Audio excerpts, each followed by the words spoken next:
അപ്പോൾ hi guys, ഇത് ഏകദേശം ഞാൻ ജനുവരി 4-ാം തീയതി ഒരു ശനിയാഴ്ച എടുത്ത വീഡിയോ ആണ്. ഇത് ഞാൻ വീഡിയോ എടുക്കണം എന്ന് വിചാരിച്ചെടുത്ത വീഡിയോ അല്ല, അപ്രതീക്ഷിതമായി എടുത്ത ഒരു വീഡിയോ ആണ്. അപ്പോൾ അതിൻ്റെതായ കുറച്ച് ഏറ്റക്കുറച്ചിലുകളൊക്കെ ഉണ്ടാവും, എല്ലാവരും ക്ഷമിക്കുക. ഈ വീഡിയോ എടുക്കാനുള്ള സന്ദർഭം എങ്ങനെയാണ് ഉണ്ടായതെന്ന് വെച്ച് കഴിഞ്ഞാൽ, ഈ പറഞ്ഞ ദിവസം എല്ലാവരും കൂടി എൻ്റെ അമ്മയുടെ വീട്ടിൽ ഒത്തുകൂടിയ ഒരു ഡേ ആയിരുന്നു. അതുകൊണ്ട് തന്നെയാണ് ജനുവരി 4 സാറ്റർഡേ എന്ന് എനിക്ക് ഇത്ര ഉറപ്പ്. പിന്നെ നമ്മൾ ഈ വീഡിയോ എഡിറ്റ് ചെയ്യുന്ന സമയത്ത് ഗാലറിയിൽ ഡീറ്റെയിൽസ് കാണുമ്പോൾ നമുക്കറിയാൻ പറ്റുമല്ലോ, ഡേറ്റും ടൈമും ഒക്കെ. അപ്പം ഞാൻ പറഞ്ഞു വന്നത് ഈ വീഡിയോ എടുക്കാണ്ടായ സിറ്റുവേഷൻ എന്താണെന്നാണ്. ഞാനവിടെ ചെല്ലുമ്പോൾ എൻ്റെ മൂത്ത മാമനും അമ്മായിയും കൂടെ ക്യാരറ്റ് പായസം ഉണ്ടാക്കാനുള്ള പരിപാടിയിലായിരുന്നു. അപ്പം മാമൻ പറഞ്ഞു, നീ യൂട്യൂബൊക്കെ തുടങ്ങിയല്ലേ ഈ വീഡിയോ എടുത്ത് ഇട്ടോളാൻ. സോ അങ്ങനെയാണ് വീഡിയോ എടുക്കാൻ ആരംഭിച്ചത്. സോ ഞാൻ വരുമ്പോൾ തന്നെ ഇത്രയും പണി ഏകദേശം കഴിഞ്ഞിട്ടുണ്ടായിരുന്നു.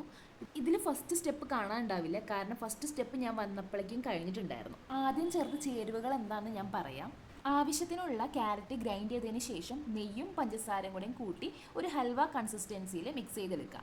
അതിനുശേഷം ഇളക്കിയതിന് ശേഷം നമ്മളിപ്പോൾ കണ്ട പോലെ തന്നെ പാൽ ഒഴിച്ചു കൊടുക്കുക, കുറച്ച് പാൽ ഒഴിച്ചു കൊടുക്കുക. എന്തുകൊണ്ടാണ് കുറച്ച് പാൽ ആദ്യം ഒഴിച്ചു കൊടുക്കാൻ പറഞ്ഞത് എന്താണെന്ന് വെച്ച് കഴിഞ്ഞാൽ, പിരിയാനുള്ള സാധ്യത വളരെ കൂടുതലാണ്. അതുകൊണ്ട് ആദ്യം കുറച്ച് പാൽ ഒഴിച്ച് ഇളക്കിയതിന് ശേഷമാണ് ഇപ്പോൾ വീണ്ടും രണ്ടാമത് പാൽ ഒഴിക്കുന്നത്. അത് നന്നായിട്ട് ഇളക്കുക. അത് നന്നായിട്ട് ഇളക്കിയതിന് ശേഷം ആ പാലും ആ ക്യാരറ്റും കൂടി യോജിച്ച് വരുന്ന ആ സമയത്ത് പഞ്ചസാര ഇട്ട് കൊടുക്കുക. നമ്മുടെ ആവശ്യത്തിനുള്ള മധുരം അതിനനുസരിച്ച് പഞ്ചസാര ഇട്ടാൽ മതി കേട്ടോ. ഇവിടെ എത്രയാണ് മാമൻ പഞ്ചസാര എടുത്തിരിക്കുന്നത് എന്നുള്ള അളവ് ശരിക്കും പറഞ്ഞാൽ ഞാൻ മറന്നുപോയി. സത്യം പറഞ്ഞാൽ ഒരു ബിഗിനേഴ്സിന് ഇത് നോക്കി പായസം ഉണ്ടാക്കാൻ പറ്റുമെന്ന് ചോദിച്ചു കഴിഞ്ഞാൽ അറിയില്ല, പറ്റില്ലായിരിക്കാം മിക്കവാറും. ചേരുവകളെല്ലാം ഞാൻ കറക്റ്റായിട്ട് പറയുന്നുണ്ടെങ്കിലും എത്ര അളവ് എന്നുള്ളത് എനിക്ക് ഓർമ്മയില്ല, കാരണം ഒരു മാസം മുന്നുള്ള കാര്യമല്ലേ. പിന്നെ എന്തുകൊണ്ട് ഞാൻ ഈ വീഡിയോ ഷെയർ ചെയ്യുന്നു എന്ന് ചോദിച്ചാൽ, ഇതെൻ്റെ ലൈഫിലെ ഒരു ഹാപ്പി മെമ്മറി കൂടിയാണ്. സോ അതെനിക്ക് നിങ്ങളെയും കൂടെ കാണിക്കണം തോന്നി, അത് തന്നെ. അപ്പം നമ്മൾ ഈ കഥ പറയുന്നതിൻ്റെ ഇടയിൽ ഇതിൻ്റെ ഇടയിൽ സാബൂനരിയൊക്കെ ഇട്ട് പോയിട്ടുണ്ട് കേട്ടോ. അത് ഞാൻ നിങ്ങളുടെ അടുത്ത് പറയാൻ മറന്നുപോയി. അതിനുശേഷം നമ്മൾ ഒരു ഹാഫ് കണ്ടെയ്നറോളം മിൽക്ക് മെയ്ഡ് ചേർത്തിട്ടുണ്ട്. ഇതെല്ലാം കഴിഞ്ഞ് ഇനി തിള വരാനുള്ള കാത്തിരിപ്പാണ്.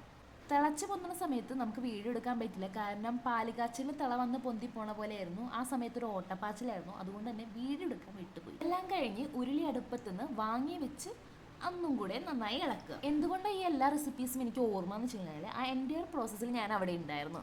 പിന്നെ അതിൻ്റെ എത്ര അളവ് എത്ര എടുത്തു എന്നുള്ള സംഭവം മാത്രമേ എനിക്ക് കുറച്ച് കൺഫ്യൂഷനുള്ളൂ. പിന്നെ നമ്മൾ തെറ്റായ അളവ് പറയണത് ശരിയല്ലല്ലോ.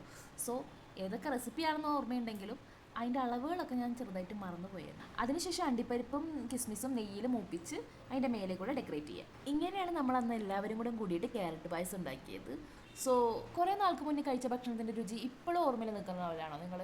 എനിക്കങ്ങനെ ഇതുവരെ ഉണ്ടായിട്ടില്ല. പക്ഷേ ഈ പായസത്തിന് ശേഷം എനിക്കത് ഇപ്പോഴും ആ പായസത്തിൻ്റെ ടേസ്റ്റ് എൻ്റെ മനസ്സിൽ നിൽക്കുന്നുണ്ട്. ബാംഗ്ലൂർ വന്നതിന് ശേഷം ഞാൻ 2 പ്രാവശ്യം പായസത്തിൻ്റെ ക്രേവിങ്സ് വരുമ്പോൾ പായസം ഉണ്ടാക്കിയിട്ടുണ്ടെങ്കിലും അത് ഇതുമായിട്ട് ഒരിക്കലും ഒത്തുപോകുന്നില്ല. ഇനി അടുത്ത വട്ടം അമ്മയുടെ വീട്ടിൽ എല്ലാവരും കൂടി ഒത്തുചേരുമ്പോൾ മാമൻ ഇതേപോലെ വീണ്ടും പായസം ഉണ്ടാക്കണമെന്ന് ഞാൻ ആഗ്രഹിക്കുന്നു. സോ അത്രയേ ഉള്ളൂ. നിങ്ങൾ വീഡിയോ ഇഷ്ടപ്പെട്ടെങ്കിൽ ലൈക്ക് ചെയ്യുക, കമൻറ്റ് ചെയ്യുക, സബ്സ്ക്രൈബ് ചെയ്യുക. ബൈ. നെക്സ്റ്റ്